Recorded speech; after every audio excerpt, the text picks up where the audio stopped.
Баршаңызға қайырлы күн. Бүгін сіздермен бірге кептірілген саңырауқұлақты кәріз дәмдеуіштерменен жасайтын боламыз. Алдыменен кептірілген саңырауқұлағымызды жақсылап жуып аламыз. Содан кейін 1,5 сағатқа қайнатамыз. Суын сорғытып, ыдысқа салып аламыз. Енді қосатын дәмдеуіштеріміз кептірілген қызыл бұрыш, қара бұрыш, қызыл бұрыш, паприка, кинза, кристаллик, чеснок, осындай зелендер, зелен, кинза, укроп, жуа, болгар бұрышы және қуырғанға осындай сұйық май қажет болатын болады. Енді бұл саңырауқұлақ әр өңірде бағасы әр түрлі. Алматыда килограммы 7.000 теңге. Сіздерге килограмм алып қажеті жоқ, керегінше граммдап алсаңыздар болады. Бұл жерде мен 1,5 теңгеде бір 200 граммнан бір 230-250 граммдай болды. Сатып алдым. Мінеки, ол саңырауқұлақ піспегенде өте жеңіл тартады. 1,5 сағат қайнағаннан кейін осындай үлкейіп, ауыр салмақта болады. Енді қызып тұрған табамызға сұйық майымызды құямыз.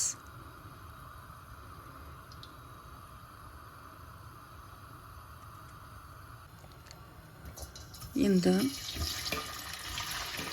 қызып тұрған майымызға саңырауқұлағымызды саламыз.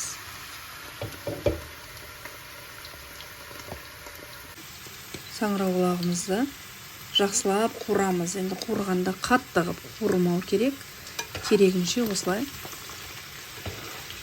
тұзымызды салып жақсылап араластырамыз. Саңырауқұлағымыз қуырылып жатқанда болгар бұрышыменен жуамызды турап дайындап аламыз.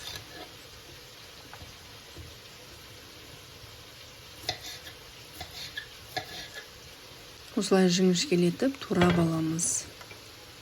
Мен көбінесе саңырауқұлақты өзім қуырып дайындаймын. Алдағы уақытта көрсететін боламын. Бұл жолы сіздерге кәріз дәмдеуіштерменен дайындап жатырмын. Сарымсағымызды осылай ажыратып аламыз.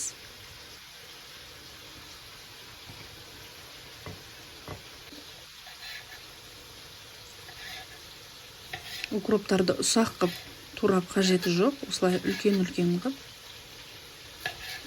зелендарымызды дайындап қоямыз. Енді қуырылып жатқан саңырауқұлақтың үстінен барлық дәмдеуіштерімізді бірге қосамыз да барлығын жақсылап араластырамыз.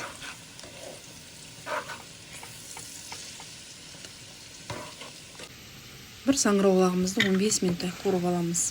Енді чесногымызды саламыз.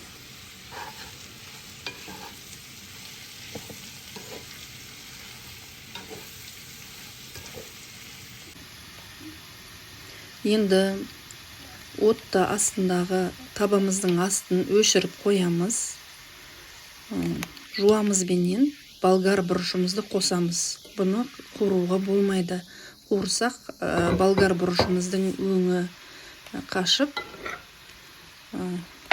түрі әдемі болмай қалады. Көкөністерімізді қосамыз. Барлығын жақсылап араластырамыз.